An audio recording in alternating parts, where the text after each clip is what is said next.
here with Richard Earl. He's the grandson of iconic car designer Harley Earl, a guy that has a lot of history in the automotive world. And I think that we'll just go right into some of these cars. The 1927 LaSalle. Tell us a story on that. Companion car to the Cadillac, introduced Harley Earl to Detroit's auto world. He had started consulting as an engineer to Cadillac in 1925.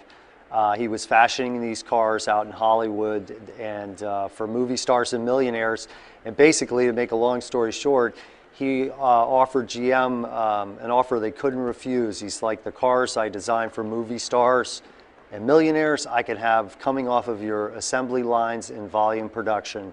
This was a watershed, a real statement car. It was the first car that was ever designed by an artist and an engineer.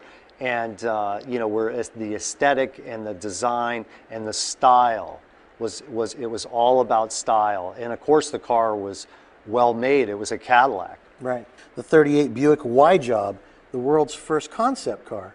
And I was thinking I drove it, but I drove a different one, didn't I? Yes, you drove the second of the famous concept cars, like 37 special concept cars that Harley did over his career. But there's only one, and that's the Y-Job. Yes. The Y-Job was a 1938 Buick Y-Job, and it was made to be a laboratory on wheels, and it had the first electric convertible top that hid away into the back, turn signals, the removal of running boards, backup lights, and the car just was just reeked of sexuality. It's one of the most beautiful, sensuous cars that lives today, and most importantly, that car today, being the world's first concept car, they can all be directly tied back to the original. They're direct descendants. But that car, when people see it, when you get the context correct around the history,